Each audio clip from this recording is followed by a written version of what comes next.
ఈ రోజు రెండు ప్రాముఖ్యమైన ప్రకటనలు ఉన్నాయి. ఈ రెండు కూడా మనకు చాలా ఆశీర్వాదకరమైనవి, దీవెనకరమైనవి.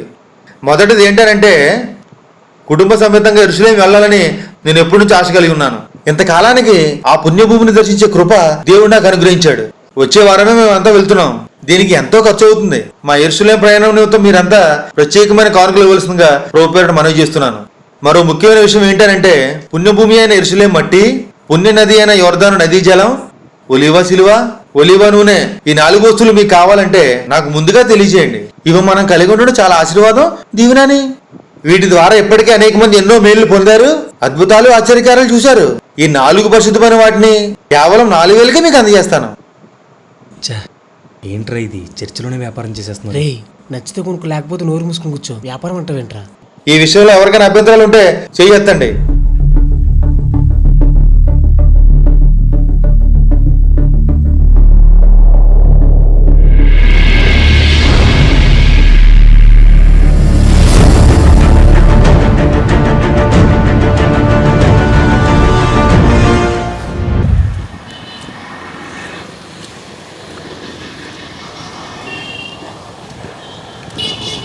రే మోజెస్, అలా ఉండకరా.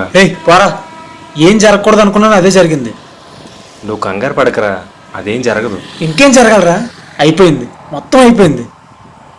ఛే, ఒక పక్క మమ్మల్ని చర్చ నుండి బయటికి గెంటేస్తారేమో అని మా అమ్మ భయంతో ఏడుపు. అయ్యో ఏంట్రా అయ్యో? అందరూ సైలెంట్ ఉంటే పెద్ద పోటీగా నువ్వెందుకు చేయొద్దు? 15 సంవత్సరాల నుండి పాస్టర్ గారి ఇంట్లో సొంత మనుషులే తిరిగాను. మొత్తం నాశనం చేసావురా. రే, అలాంటిది ఏం జరగదురా. నీకేం తెలుసురా? కన్ఫామ్గా నన్ను బయటికి గెంటేస్తారు. చర్చి మారడం వ్యభిచారంతో సమానమని పాస్టర్ గారు చాలాసార్లు చెప్పారు. నువ్వు ఎలాగూ అదే. ఇప్పుడు నన్ను కూడా అలాగే అయిపోయేలా చేసేస్తున్నావు. రే, చర్చి మారడం పాపమని కానీ వ్యభిచారం అని కానీ బైబిల్ చెప్పడం లేదురా. తమ చర్చి నుండి వేరొక చర్చికి వెళ్లకుండా ఉంటారని కొందరు పాస్టర్లు అలా చెప్తారురా. అది నిజం కాదు. తమ చర్చి నుండి బయటకు పోతే వ్యభిచారం అంటారు. వేరొక చర్చి నుండి తమ చర్చికి వస్తే మాత్రం బట్టలు పెట్టి మరీ ఆహ్వానిస్తారు. వేళ్ళ కోరువులు వాళ్ళ కోరువులు ఉంటుందా? బాబు, నీ లాజిక్లకో నమస్కారం. నువ్వు ఈవినింగ్ రావద్దు. అక్కడ కూడా ఎలా మాట్లాడితే తన్ని తరిమేస్తారు. నేనే వెళ్తాను, కాళ్ళ వేళ్ళ పడి బ్రతిమలాడతాను. నిన్ను చర్చిలో ఉంచమని అడుగుతాను. ఒరే, నేను చెప్పేది వినప్పుడు మాట్లాడరా. అప్పుడు నువ్వేం చెప్పినా వింటాను.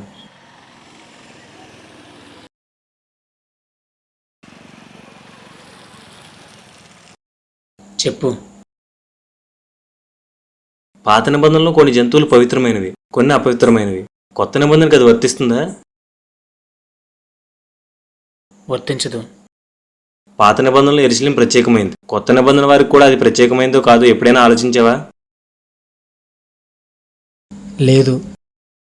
అయినా అక్కడ యేసుక్రీస్తు శిష్యులు పరిచయం చేశారా, కాబట్టి అది ప్రత్యేకమైందే. మోజెస్, మనం బైబిల్ నుంచి మాట్లాడుకుందాంరా. సరే చెప్పు. దేవుడు దావీదు కాలంలో యెరూషలేముకు ఒక ప్రత్యేకమైన స్థానం ఇచ్చాడు. సొలొమోను ఆలయం కట్టినప్పుడు కూడా నా కనుదృష్టి ఈ స్థలం మీద ఉంటుందని చెప్పాడు. అదే దేవుడు ఇంకో మాట కూడా చెప్పాడు. ఇశ్రాయేలీయులు దేవుని ఆజ్ఞను పాటించకుండా ఇష్టానుసారంగా ప్రవర్తిస్తే యెరూషలేమును పాడుదెబ్బగా చేస్తానని హెచ్చరించాడు. అయినా ఇశ్రాయేలీయులు దేవునికి అవిధేయత చూపించారు. దేవుడు అనేక మంది రాజుల్ని పంపించి యెరూషలేమును దేవాలయమును నాశనం చేయించాడు. ఆ తర్వాత దేవుని మహాకృప వలన ఎజ్రా నెహమ్యా కాలంలో యెరూషలేము దేవాలయము తిరిగి కట్టబడ్డాయి. ఇశ్రాయేలీయులు యథావిధిగా దేవునికి మళ్ళీ అవిధేయత చూపించారు. ఆ తర్వాత క్రీస్తు ఈ లోకానికి వచ్చాడు. ఇశ్రాయేలీయులు యేసుని మెస్సీగా అంగీకరించలేదు. ఎంత బోధించినా లోబడలేదు. మరొకసారి యెరూషలేము దేవాలయము శపించబడ్డాయి.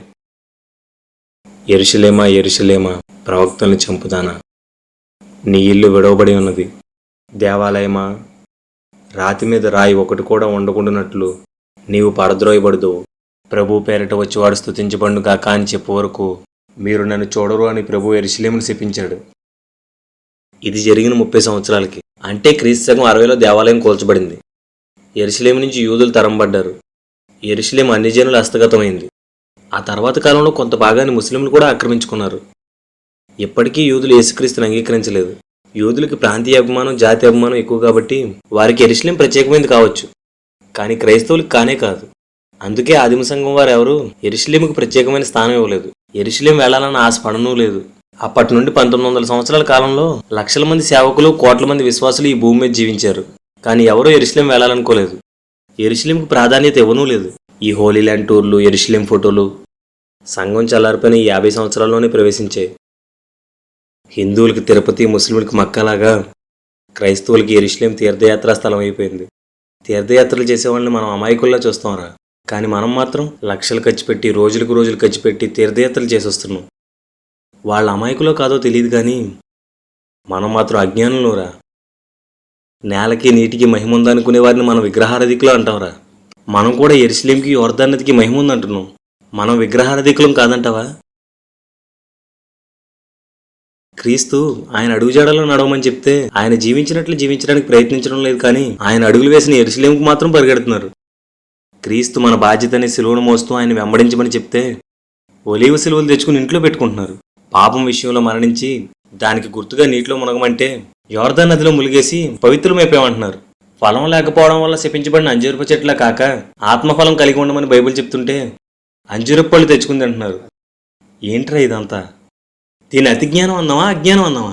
పరలోకం వెళ్లాలని ఆశ వదిలేసి యెరూషలేం వెళ్లాలని ఆశపడుతున్నారు. మార్గంలో ఉన్నామని చెప్పుకుంటూ మతస్థులా ప్రవర్తిస్తున్నావురా. క్రీస్తు మనలో నివసించాలని మన హృదయం అనేది తలుపుని తెరుతుంటే ఆయన్ని బయటే వదిలేసి క్రీస్తు ఎప్పుడో నివసించిన యెరూషలేము పోతున్నారు. అది పరిశుద్ధ భూమంట. అయినా మట్టికి పరిశుద్ధత ఏంట్రా? మనకున్న ఈ అజ్ఞానాన్ని ఆసరాగా తీసుకునే కడుపునే దేవుడిగా భావించే కొందరు వ్యాపారం మొదలుపెట్టారు. యెరూషలేం మట్టి అమ్ముకుంటున్నారు, యోర్దాను నీళ్లు అమ్ముకుంటున్నారు, ఒలివ నూనెలు అమ్ముకుంటున్నారు, ఒలివ సిలువలు అమ్ముకుంటున్నారు. అమ్ముకునేవాడిని వ్యాపారస్తుడు అనొచ్చురా, కానీ కొనుక్కునేవాడిని ఏమనాలో అర్థం కావట్లేదు. యెరూషలేం వెళ్తేనే బైబిల్ బాగా అర్థమవుతుందంటారు ఒకరు. యెరూషలేం వెళ్ళని వారిలో ట్రాన్స్లేటర్లు, వ్యాఖ్యానాలు రాసిన వాళ్ళు, గొప్ప గొప్ప ప్రసంగికులు ఉన్నారు. వాళ్ళెవరికి బైబిల్ సరిగ్గా అర్థం కాలేదంటావా? నాతో రండి, నేనే దగ్గరుండి ఎక్స్ప్లెయిన్ చేస్తానంటారు ఇంకొకరు. నాతో వచ్చే అవకాశాన్ని సద్వినియోగం చేసుకున్నట్టు అడ్వర్టైజ్మెంట్లు చేసుకోవడానికి వీళ్ళేమైనా సెలబ్రిటీలు ఏంట్రా? కళ్ళారా చూసి బైబిల్లో రాయబడిన నిజాలను తెలుసుకుని విశ్వాసంలో బలపడనంటారు ఇంకొకరు. అయినా చూసి నమ్మడం ఏంట్రా? అదేం విశ్వాసం? దేవుని పేరు అడ్డు పెట్టుకుని విశ్వాసుల అమాయకత్వంతో వ్యాపారం చేస్తున్నారా. మనుషుల విశ్వాసం దేవుడి నుంచి తొలగిపోయి మట్టి మీదకి, నూనె మీదకి, నీటి మీదకి వెళ్ళిపోయి అవిశ్వాసులు అయిపోతున్నారా. చూస్తూ ఊరుకోలేక, ఏమీ చేయలేక ఏడుపు వస్తుందిరా. ఇదేం వ్యాపారం అని అమ్మేవాడిని నిలదీయాలనుంది, ఇదేం అజ్ఞానం అని కొనేవాడిని నిలదీయాలనుంది, కానీ ఏమీ చేయలేక చేతకాని వాళ్ళలో కూర్చున్నానురా. యెరూషలేం వెళ్ళొచ్చురా, సువార్త చేయడానికి వెళ్ళొచ్చు, సరదాకి వెళ్ళకూడదు. యెరూషలేంను ఒక పుణ్యభూమిగా, యోర్దాను ఒక పుణ్యనదిగా భావించడం మాత్రం అజ్ఞానం, అవిశ్వాసం కూడారా. సమయం ఉంటే సువార్త అందని ప్రాంతాలు ఎన్నో ఉన్నాయి. అక్కడికి వెళ్ళి సువార్త ప్రకటిస్తే అది సంఘానికి ఉపయోగం. డబ్బుంటే కాలినడకను సువార్త చేసేవాళ్ళు, పూరుగుడిసెల్లో ఆరాధించే వాళ్ళు చాలామంది ఉన్నారు. వాళ్ళకి దాన్ని అందజేస్తే సంఘానికి ఉపయోగం. అంతేగాని విహారయాత్రలు చేసేస్తే ఎవరికరా ఉపయోగం? నా మాటలు నీకు ఇబ్బందిగా అనిపించవచ్చు, విమర్శలా కనిపించవచ్చు, కానీ ఇవి నిజాలురా. విశ్వాసులు తమ కష్టార్జితం నుండి సేవకులకి ఇస్తుంటే కాశ్మీర్లు, కన్యాకుమారులు, యోర్దాన్లు, యెరూషలేంలు తిరుగుతూ ఎంజాయ్ చేయడం ఏమైనా సమంజసంగా ఉందా? సంఘం ఒక పక్కన పాపాలతో, మరో పక్కన దుర్బోధలతో, ఇంకో పక్కన సామాజిక వ్యతిరేకతలతో అన్ని విధాలా దిగజారిపోతుంటే ఈ టైంలో కరపత్రికలకి, మీటింగులకి డబ్బులు ఖర్చు పెట్టి ప్రయాసపడాల్సిన మనం ఇలా విహారయాత్రలకు వెళ్ళడం నాకైతే తెలివి తక్కువ పనిగా అనిపిస్తుందిరా. ఏదైతేనో దేవుడు శపించిన, దేవుణ్ణి తిరస్కరించిన యెరూషలేమును క్రైస్తవులకు పుణ్యక్షేత్రంగా మార్చేశారురా. ఈ తప్పు వల్ల సంఘానికి జరిగిన నష్టానికి, సంఘంలో జరుగుతున్న వ్యాపారానికి కొన్ని టీవీ ఛానల్స్, కొంతమంది ఇంటర్నేషనల్ స్పీకర్లు, కొందరు యాంకర్లు, కొందరు పాస్టర్లు బాధ్యులుగా ఉన్నారు. ఒక దినాన సంఘానికి జరిగిన నష్టానికి వీరందరూ దేవునికి లెక్క చెప్పుకోక తప్పదురా.